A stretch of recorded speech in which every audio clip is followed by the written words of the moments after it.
27절 28절 말씀에 보면 하나님이 자기 형상 곧 하나님의 형상대로 사람을 창조하시되 남자와 여자를 창조하시고 하나님이 그들에게 복을 주시며 복을 주셨습니다. 하나님이 처음 말씀은요, 명령이 아니라 축복입니다. 또 아브라함을 부르시고 약속하신 것도 복이죠. 창세기 12장 2절 말씀에 그렇게 나오죠. 내가 너로 큰 민족을 이루고 내게 복을 주어 내 이름을 창대하게 하리니 너는 복이 될지라.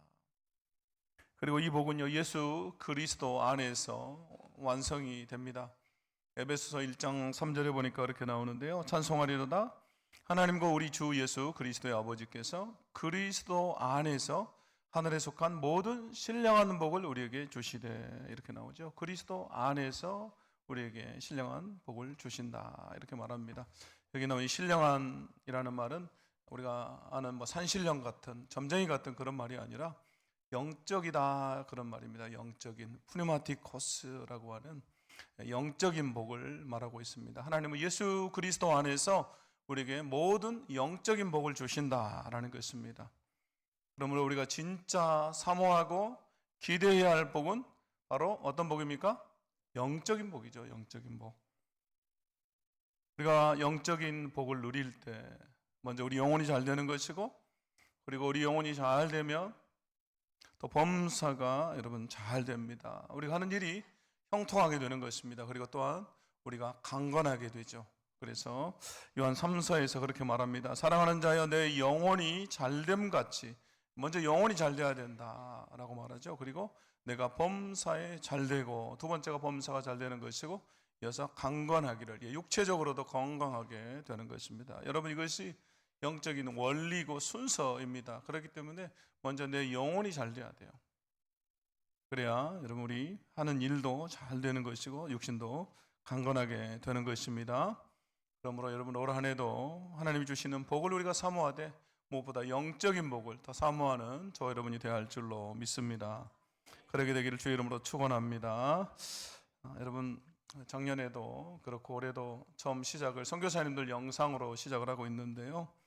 이것은 제가 선교사로 있을 때 방문했던 한 교회 때문입니다.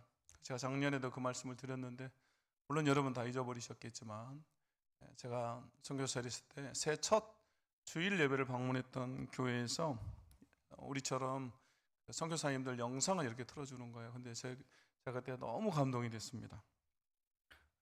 그 교회에서 후원하는 선교사님들이 이렇게 안녕하세요 새해 인사하면서 하는데, 모르겠어요. 그때 제가 선교사 신분이었기 때문에 더 은혜가 됐을 수도 있습니다. 그러면 이분들이 나를 기억해 주는구나 라는 생각이 들었어요. 그리고 이분들이 나를 위해 기도해 주겠구나, 말뿐만 하는 게 아니라 정말로 나를 위해 기도해 주겠구나, 그런 생각이 들면서 여러분 큰 감동이 있었습니다. 그래서 그때 결심을 했어요. 나중에 내가 목회를 하게 되면 교회에서 이런 일을 한번 해봐야 되겠다, 이렇게 새해를 시작해 봐야 되겠다 하는 결심을 제가 그때 했습니다. 여러분 이것이 작은 것 같지만 선교사님들을 위한 관심입니다. 그분들에게 큰 힘이 되는 것이죠. 그리고 또 하나 하고 싶었던 게 뭐냐면 선교사님들 직접 방문해서 필요를 보고 도와주는 거였습니다. 그래서 작년에 3월에 봉경정 목사님하고 또 우리 선교국장님하고 방문을 해서 필요를 보고 이번에 처음 우리가 단기 선교팀을 또 보내기로 한 것입니다. 그래서 19일부터 가게 되는데요. 여러분 기대해 주시기를 바랍니다. 기대해 주시기를 바랍니다. 네, 깜짝 놀랐습니다. 저 혼자 있는 줄 알았습니다. 여러분 이것이 교회의 존재 이유이자 목적입니다. 복음을 전파하는 것, 전도하고 선교하는 것이 여러분 교회의 존재 이유이자 목적입니다. 그래서 성경은 분명히 우리에게 말씀하죠. 마가복음 16장 15절에서 우리가 한번 읽어볼까요? 시작. 또 이르시되 너희는 온 천하에 다니며 만민에게 복음을 전파하라. 아멘. 오늘 말씀 보십시오. 온 천하에 만민에게 복음을 전파하라. 그래서 우리 계림동뿐만 아니라 동구와 광주와 또 나라 민족과 세계와 열방까지 나가서 우리가 복음을 전파해야 되죠. 그런데 우리가 다 할 수 없잖아요. 우리 여기에 살고 있고 여기서 직장 생활도 있고 일도 있는데, 여러분 이것이 동시다발적으로 다 이루어져야 되는 일인데 우리가 해외에 나가서 복음을 전할 수 없기 때문에 선교사님들이 우리를 대신해서 복음을 전해주고 있는 것입니다. 우리 대신에 그 일을 감당하고 있어요. 그래서 우리가 기도로 또 물질로 후원하는 것입니다. 선교사님들이 여러분 해외에서 생활하는데 많은 돈이 들어요. 저도 14년 가까이 선교지에 있었지만요, 사역하는데 또 아이들 셋 키우는데 또 집세 내고 매달 월세 내야 되잖아요. 그 100만 원 정도, 월세만 해도 100만 원 정도 들어가는데 그거 내고 정말 빠듯하게 살아요. 선교사님들 다 빠듯하게 살죠. 후원이 또 부족할 때도 있고. 한 번은 제 선교사로 있을 때요, 한국에 있는 저희 선교 단체에 제가 회의가 있어서 저는 회의가 있어 참석을 했어요. 근데 거기 갔더니 아는 얼굴이 있었어요. 거기 갔더니 봉경정 목사님을 닮은 봉경정 선교사님이 거기 와 있었어요. 아직 목사님 되기 전이에요. 너무 반가워가지고 제가 물어봤어요. 어쩐 일로 여기 왔냐고. 저는 그거까지 기억을 못했는데 목사님이 그걸 기억해요. 목사님은 내려오고 저는 올라가다가 이렇게 만났거든요. 중간에서. 근데 목사님 조금 전에 그 얘기를 하세요. 후원이 안 돼가지고 선교사로서 살아가는데 모금이 잘 돼야 되는데 어려우니까 훈련을 다시 받으러 왔다. 모금 훈련을 받으러 왔다. 그 얘기를 하시더라고요. 목사님 얘가 넷이잖아요. 돈이 더 들어가요. 그래서 그때 만났던 기억이 있습니다. 여러분 선교사들이 다 어렵게 살아요. 그래서 우리가 후원하는데 여러분 지난 한 해도 열심히 여러분들이 기도해 주시고 후원해 주셔서 우리 교회가 또 이렇게 많은 선교사님들을 후원하고 섬기고 있습니다. 근데 제가 보니까 여유가 있어서 한다기보다는 다 아끼고 전략해서 내가 먹을 거, 내가 마실 거, 커피 한 잔 덜 마시고 또 외식 한 번 덜 해서 다 후원하고 선교합니다. 너무나 여러분 귀한 일이죠.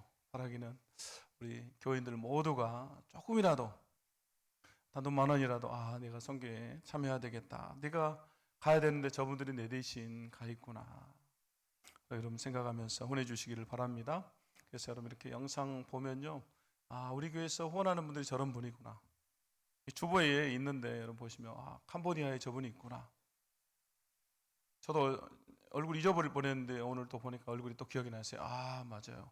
그렇구나. 사모님이 살이 빠진 것 같기도 하고 막 그 생각이 들어요.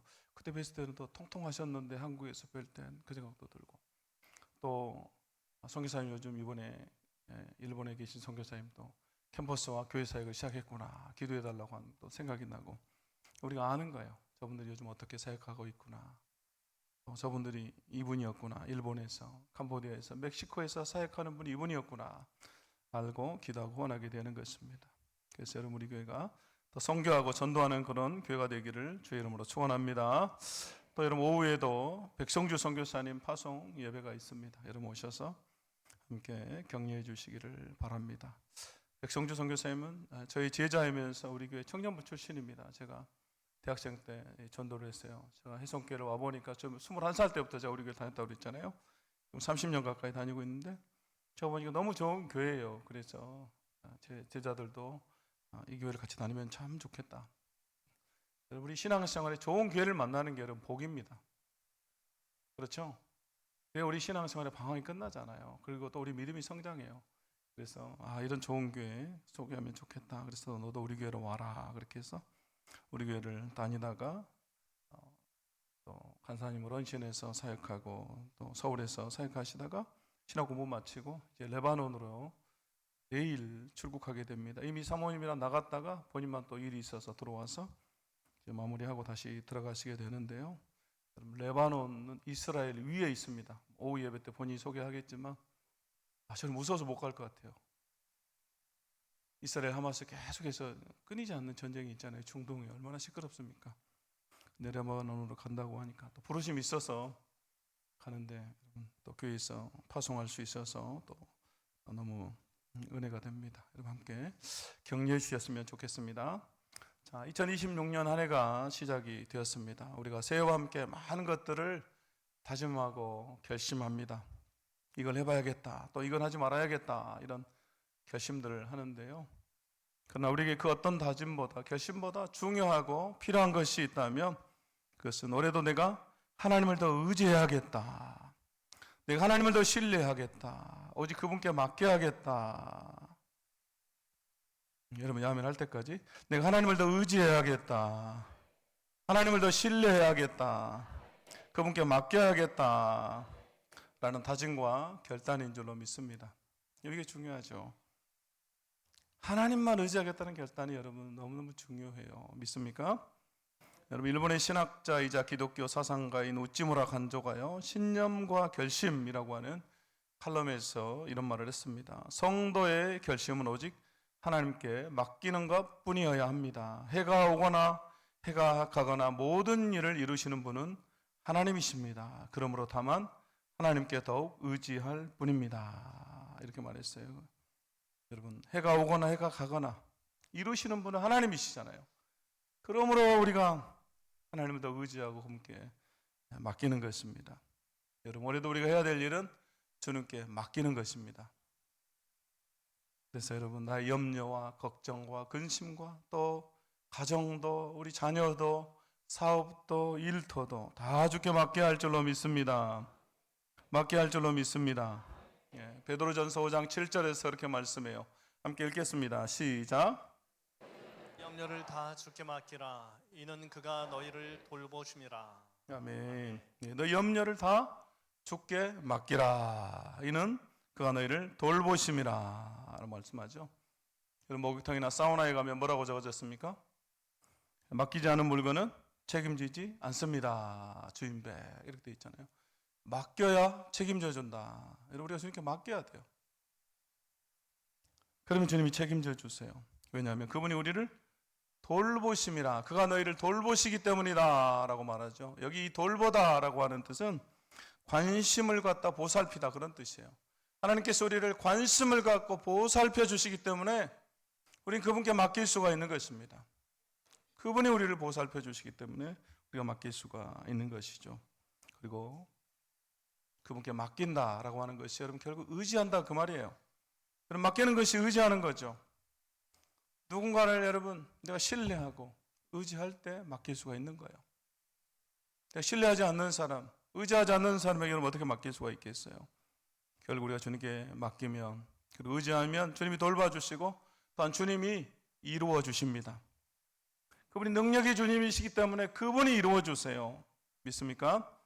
그래서 여러분 우리가 2026년 한 해도 주님께 맡기며 나아가야 할 줄로 믿습니다. 그러면 우리에게 새해 날을 허락하신 그 능력의 주님이 전능하신 그분이 우리에게 새 일을 행하신다라고 말씀하고 있습니다. 하나님 자기 백성, 택한 백성을 위해서 새 일을 행하시는 분입니다. 오늘 이사야 43장 19절 말씀 같이 함께 읽겠습니다. 시작. 보라, 내가 새 일을 행하리니 이제 나타낼 것이라 너희가 그것을 알지 못하겠느냐. 반드시 내가 광야의 길을 사막의 강을 내리니. 아멘. 이 말씀은 올해 우리 교회 비전과 연결된 말씀이죠. 보통 이제 제가 그 해에 8월 중순이 되면요, 혼자서 기도하면서 개인적으로 새로운 한 해, 다가올 한 해를 더 준비하면서 하나님 새로운 비전을 주셔야 되는데 우리가 어떤 말씀 붙잡고 온 교회와 성도들이 함께 나아갈까요?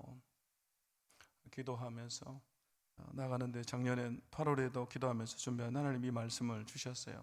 내가 새 일을 행할 것이다 라고 하는 말씀. 이 말씀이죠. 보라, 내가 새 일을 행하리니. 그러면서 그런 확신을 주셨습니다. 2026년에도 주님 우리와 함께 하시면서 새 일을 이루실 것이다 라는, 우리를 통해서 그분이 함께 하시면서 새 일을 이루실 것이다 라는 확신이 있습니다. 그래서 여러분 올해 우리 교회 비전이 뭡니까 여러분?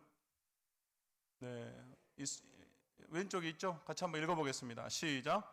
주님과 함께 새 일을 이루어가는 교회. 아멘. 딱 세 분이 안에서 다시 한번 읽어보겠습니다. 시작. 주님과 함께 새 일을 이루어가는 교회. 아멘. 사랑하는 성도 여러분, 올 한 해 주님께서 새 일을 이루실 것을 여러분 기대할 수 있기를 바랍니다.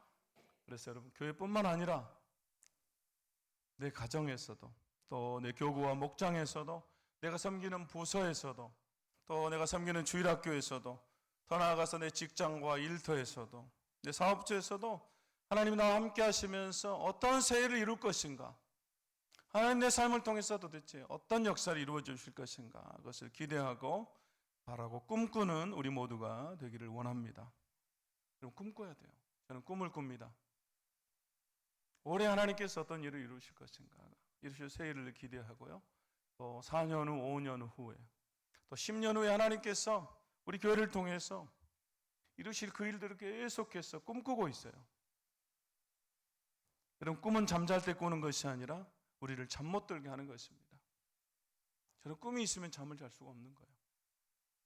진짜 꿈이 있으면 여러분 쉽게 잠들지 못해요. 저는 요즘은 좀 덜 그러는데 한참 선교지에 있을 때는요 3일씩 4일씩 잠을 안 자면서 일했습니다. 그렇게 말씀 준비하고 또 수련회나 행사를 준비하고, 왜냐하면 그 젊은 청년들, 대학생들을 변화시키고 그 아이들에게 말씀을 전하는데요, 그 아이 하나가 변하면, 그 한 사람이 변하면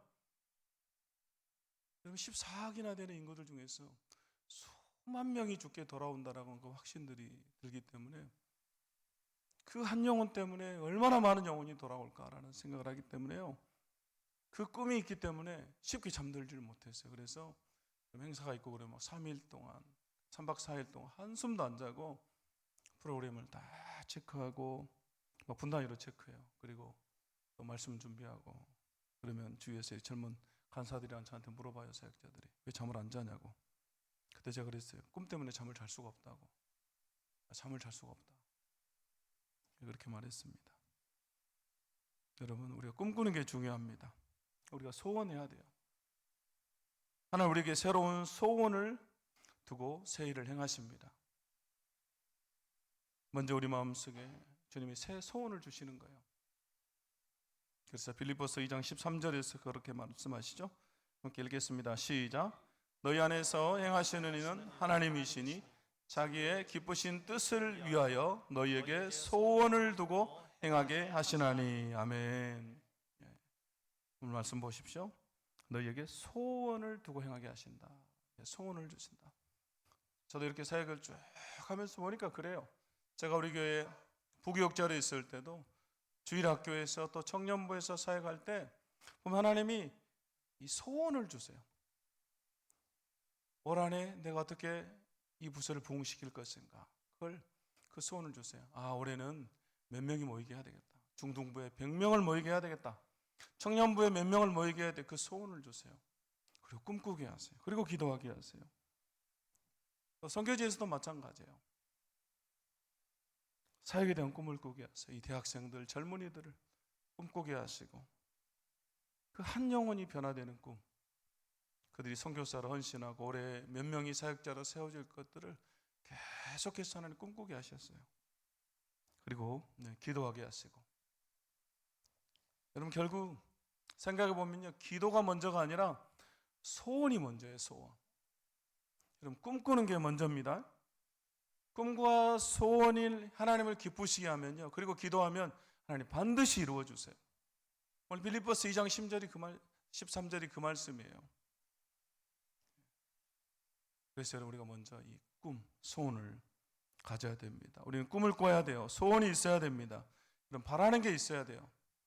그럼 목표가 있어야 됩니다. 그리고 그것을 품고 우리가 기도하는 거죠. 그래서 바라기는 올 한해 여러분 목장에서도 마찬가지고, 여러분 교구에서도 마찬가지고, 각 부서에서도 여러분이 꿈꿀 수 있기를 바라요. 올 한해 우리 부서에는 이런 꿈을 꾸기를 원한다. 하나님께서 우리에게 주신 소원은 이것이다. 우리의 목표는 이것이다. 우리는 이것을 이루기 위해서 올 한해 기도하며 나아간다 라고는 구체적인 그 목표, 꼴이라고 그러죠. 그걸 가지고 여러분 기도하면서 또 그걸 또 적어보세요. 그 목록을 적으면 더 구체화되잖아요. 그러면 그렇게 기도하게 되고 하나님 그 꿈을 이루어 주세요. 항상 하나님 그렇게 역사하셨던 것 같아요. 그래서 여러분 또 가능하면 내일부터 신년 특별 새벽 기도회가 있는데요, 나오셔서 또 기도하시고, 새해를 우리가 기도와 말씀으로 시작한다는 것은 주님과 함께 새해를 시작하는 것입니다. 주님이 우리에게 새해를 행하실 텐데 그것은 완전히 다른 차원의 여러분 새로움입니다. 사람이 할 수 있는 수준이 아니라 그것을 뛰어넘는, 조금 개선되는 정도가 아니라 하나님의 개입으로만 가능한 변화. 그래서 오늘 말씀 보시면 광야의 길을, 여러분 광야에는 길이 없어요. 사막의 강을, 여러분 사막에는 물이 없습니다. 마실 물이 없죠. 그래서 사막이 되는 거예요. 그런데 여러분 그곳에 강을 만들겠다 말씀하세요. 광야에 길이 없는 광야에 길을 내시고 결국 여러분 하나님의 개인만으로 그분이 역사에만 가능한 그런 변화를 일으키겠다. 차원이 다른 새로운 것입니다. 그럼 어떻게 우리가 주님과 함께 새 일을 이루어 갈 것인가? 이런 세 가지인데요. 오늘은 첫 번째로 우리가 함께 읽겠습니다. 시작. 하나님이 하시는 새 일은 과거를 잊는 데서 시작됩니다. 아멘. 하나님이 하시는 새 일은 과거를 잊는 데서 시작된다. 오늘 18절 말씀 보시면 이렇게 말씀하죠. 너희는 이전 일을 기억하지 말며 옛날 일을 생각하지 말라 말씀하십니다. 여러분 우리는 전능한 존재가 아니기 때문에 이전 일을 다 잊으려고 해도 여러분 잊을 수가 없습니다. 내가 잊고 싶다고 과거를 잊을 수 있는 게 아니에요. 우린 전능하지 않잖아요. 그래서 기억하고 싶지 않은데 기억될 때가 있어요. 특별히 뭐 실수라든가 또 실패라든가 상처 같은 거는 잊어버리고 싶은데 꼭 기억이 나요. 막 부끄러운 일들. 저도 어렸을 때 부끄러움이 저는 참 많았거든요, 여러분. 지금 그렇게 안 보일 수 있습니다. 그래도 여러분 지금도 저는 부끄러움이 많습니다. 그래서 여러분 보시면 이렇게 강대상에 있으면서도 막 부끄러워요. 저 얼마나 부끄러움이 많은지 남들 앞에만 서면 작아지는 것 같아요. 그 유명한 복음서가 있잖아요. 그대 앞에만 서면 나는 왜 작아지는가. 제가 초등학교 때 그때 국민학교죠. 그 음악 시간이 되면 선생님이 전에 배운 노래를 한 명씩 나오라 해가지고 불러보게 시켰어요. 불러봐라. 제가 초등학교 2학년 때 앞에 나가서 노래 부르다가 막 울어버렸어요. 너무 쨍뼈가 부끄러워가지고 막 울었는데 친구들은 얼마나 또 웃기게 했어요. 친구들 웃고 막 놀리고 선생님이 야 조용히 해 그러고. 그게 지금도 기억이 나요. 초등학교 2학년 때 앞에 나가서 노래 부르다가 운 일이. 근데 제가 목사가 됐어요. 제가 생각했어요. 하나님이 참 유머러스 하시다. 그렇습니다. 여러분 우리가 과거를 기억하지 않는다. 옛날 일을 생각하지 않는다라는 것은 결국 내가 다 잊어버린다. 깡그리치 잊어버린다 그런 의미가 아니라 과거를 잘 매듭 짓는다 그런 의미예요. 하나님 우리가 과거를 잘 매듭 짓기를 원하십니다. 그러기 위해서 먼저 과거의 영광에 머물러 있으면 안 되는 것입니다. 과거의 성공에 매여 있으면 안 돼요. 그것 가지고 교만해서는 안 돼요. 오늘 이스라엘 백성들이 그런 거예요. 오늘 16절 17절 말씀 보시면 그렇게 나오죠. 나 여호와가 이같이 말하노라. 바다 가운데의 길을 큰 물 가운데 지름길을 내고 병거와 말과 군대의 용사를 이끌어 내어 그들이 일시에 엎드러져 일어나지 못하고 소멸하기를 꺼져가는 등불 같게 하였느니라. 여러분 중 26절 17절이 뭘 나타내는 말씀입니까? 홍해를 건너는 사건을 말하죠. 출애굽 사건을 말하고 있는 것입니다. 이스라엘의 그 과거의 영광이죠. 이스라엘 백성들이 그 과거의 영광에 도취해서 그들이 자만했습니다. 선택된 백성이라고 하는 선민이라고 하는 그 자만감에 하나님을 잊어버리고 그리고 교만하게 우상을 섬기고 실패와 좌절 속에 결국 나라를 잃고 패망한 민족이 된 거예요. 그리고 바벨론의 포로로 살아가고 있습니다. 하나님 그걸 지금 다 잊으라는 거예요. 너희들이 그 과거의 실수도 잊어라 라고 말씀해요. 너희 실패도 잊어라 라고 말씀해요. 과거의 영광도 잊어라 라고 말씀해요.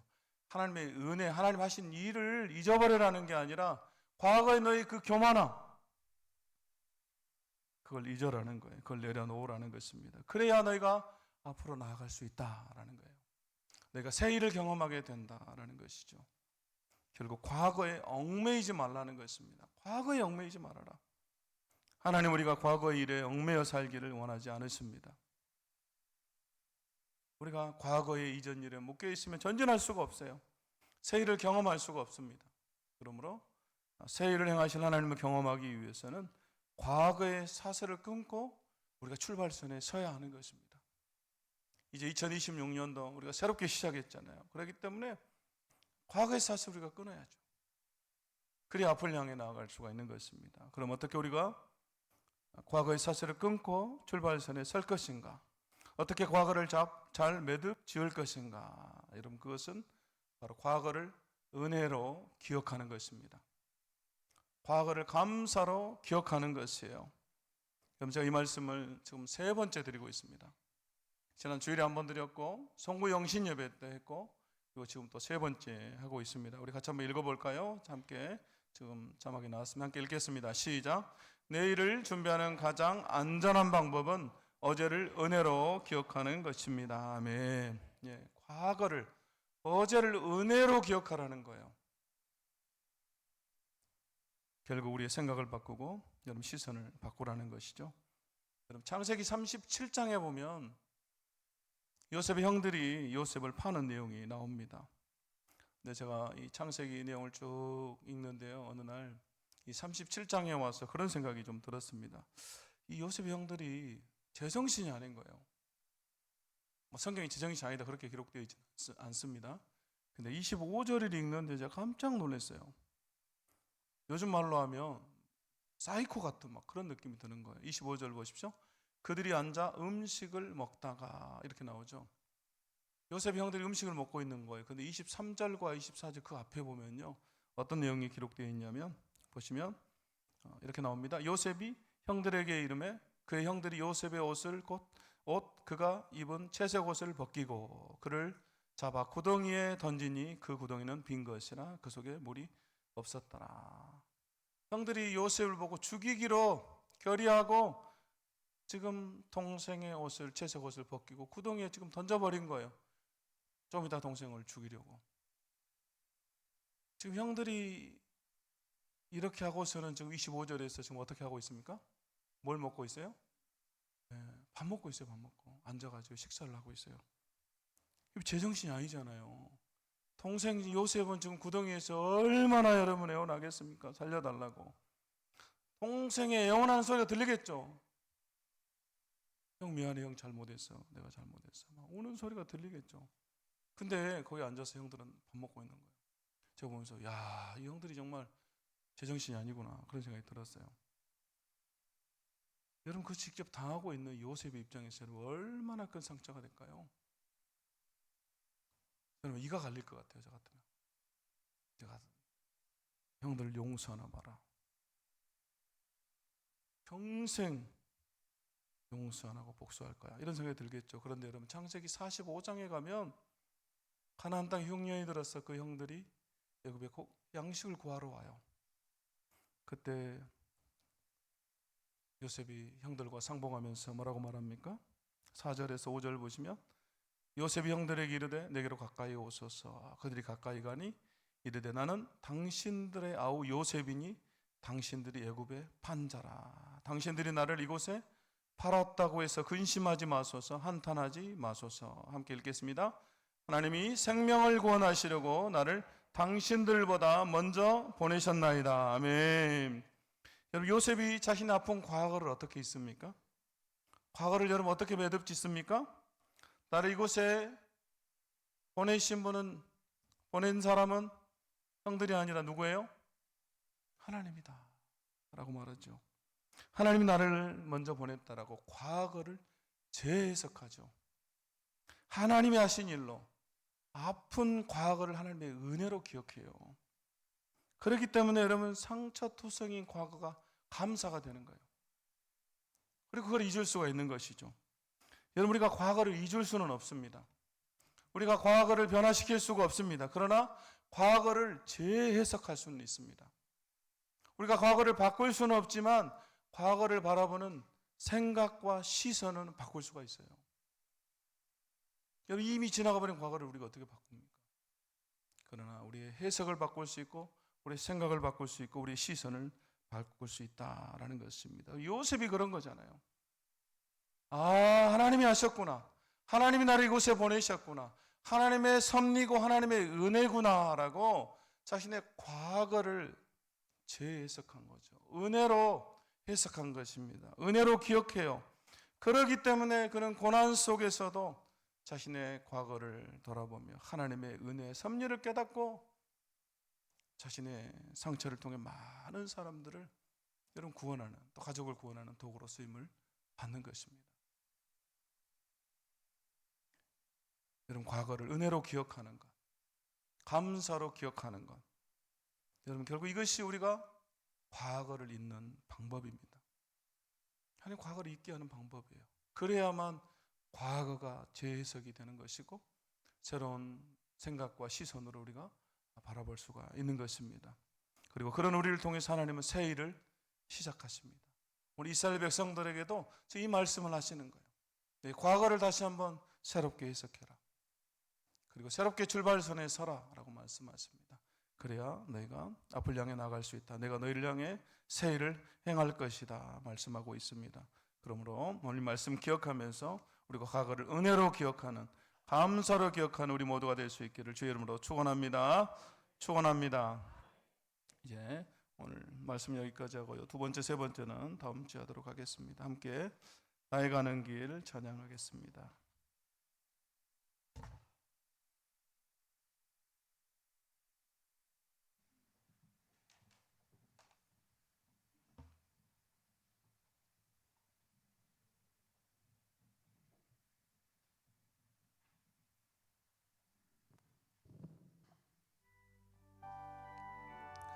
오늘 함께 찬양하면서 나의 길을 주님 인도하실 뿐만 아니라 광야의 길을 만드시고 사막의 강을 만들어 주옵소서라는 마음으로 함께 찬양하겠습니다. 나의 가는 길, 나의 가는